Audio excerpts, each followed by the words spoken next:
Welcome to an episode of r/malicious compliance, where we share stories of people conforming to the letter, but not the spirit of a request. Sit back and enjoy these stories, and at the end of this video, make sure to like and comment, and definitely subscribe if you have not already done so. Enjoy.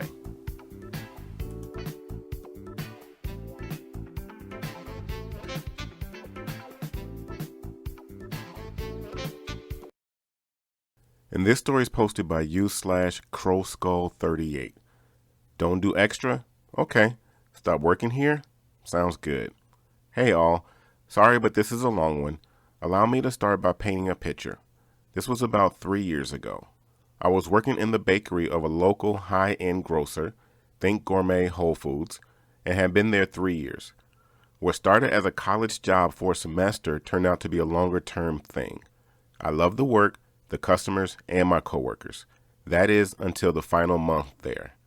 I was online for a promotion to assistant manager. In my time there, I had been passed over for different promotions for people that were more favorable for the company image. When the position came up, I was the only person across the company that applied. I thought I was a shoo-in and had been led to believe that it was as good as mine. The old assistant manager was transferring to a higher position and took extra time to train me before leaving. Weeks passed and I heard no news. No one in my department was getting an answer for when I'd be given the step up. That was until someone elsewhere asked us when the new assistant manager was transferring in from another store. Turned out that my boss's boss, we'll call him Greg, decided that I was a terrible fit and went above her to push someone into the role, someone that didn't want it and hadn't been trained for it. I complained to someone higher up, saying I should have at least been told that the decision was reversed. No word came and the new assistant manager started. It only took a couple days to realize that she had barely worked in the bakery and had not been trained for her position. She also seemed to target me, assuming that I didn't know how to do the most basic things we did. I later found out that Greg told her I was a problem employee and needed to be watched closely and given guidance. Out of the blue, our manager was given the boot and replaced. She had no warning, we had no warning, and suddenly someone from a completely different store and department was in her position. This person had no clue how to do the job, and with the training that the old assistant manager gave me, I took over most of the day-to-day tasks. Greg came in one day and threw a fit that I was doing inventory. He said that I had no place acting like I was in charge and doing jobs that weren't meant for people like me. Fine. Inventory? Not getting done. Dating and tossing old product? Not my problem now. Helping customers with issues and complaints? Let me grab the manager instead. Making sure things are filed and ordered when needed? No thanks. I started doing the bare minimum, took all of my breaks, clocked in exactly when my shift was scheduled, and left exactly when it ended, no matter what I was doing. They didn't want me to go outside my station, then I wouldn't. Easy days for me. Suddenly, issues popped up left and right, and our new management was scrambling to figure things out. I told them nothing since it wasn't my place to teach them how to do their jobs. This all came to an end when I was called into a meeting with the store manager. We'll call him Rob. Rob, Greg has told me that you've had a lot of issues lately. Me, I bet he has. I'm just doing my job now. He told me to. Rob, well, he told your manager to stop scheduling you after today. He wanted me to tell you. Me, are you firing me? Rob, no.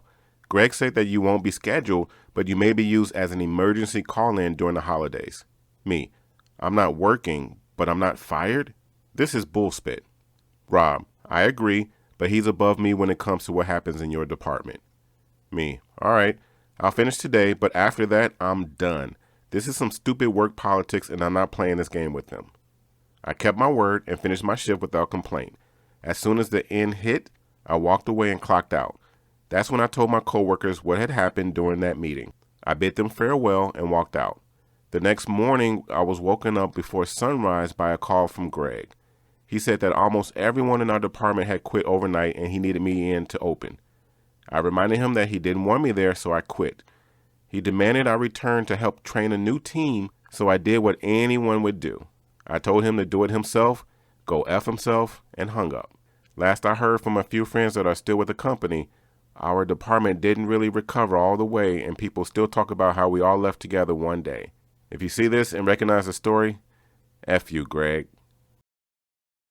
And this story is posted by u/Quinn Yuhan. One page of notes, whatever you want. This happened a few weeks back. I had my mid-year exams for literature and had to write an essay on Julius Caesar, which my class was tasked to read.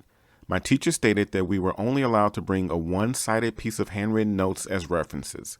She also warned us that anyone that did not meet the criteria would automatically have their reference sheet confiscated and had to write the essay without anything from the book, basically making it impossible to pass. Thing is, she only told us the references had to be handwritten a day before the exam, which meant my notes had to be completely rewritten. I wasn't too happy with this, as I didn't feel like taking 2 hours transferring everything I've written. Then I realized there was a huge loophole. She specified the notes had to be one-sided and handwritten, but did not specify the size of paper. I ended up getting an A2 size piece of poster board and basically copied the entire book over, plus analysis for every single scene. Took me a whole 3 hours, but it was worth it. The next day, I went to class holding the poster board and sat down for the test. My teacher lost her spit, basically tried to issue me a conduct slip on the spot and give me a 0. Unfortunately for her, she set the requirements herself, so technically I wasn't cheating. Somehow I was the only person in class who thought of this, and I basically got a free A on my report since I essentially had my entire essay already written. My teacher couldn't fail me and had to give me an A. Got a bunch of laughs from my classmates as well because the poster board was so big they could easily copy off it from behind without getting in trouble. And this story is posted by u/Lukinos. Do not make any contact with anyone from work. Once upon a time, I was working with a major Australian telecommunications company. I worked in a call center with a group of underemployed lateral thinkers. It made work great as you were always discovering new things, but it made us a bit of a challenge to manage as the department tried to hobble us to fit into the cookie-cutter molds they expected of call center operators. We had a manager who was, if I was to be generous, useless. He once went on leave for 2 weeks without a replacement being arranged. I put a balloon with the face drawn on it at his desk as our interim team leader.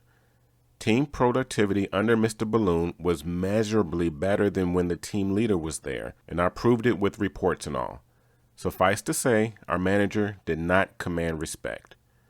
Fast forward a few months, and one of my colleagues figured out how to spoof emails. Our manager had a certificate he proudly presented on his desk saying he had graduated something college, having completed a course in frontline management. He was extremely proud of this, and so the target vector was clear. My colleague went to an internet cafe, back when they were a thing, and sent a spoofed email to our manager. The email was built to look like it was from something college.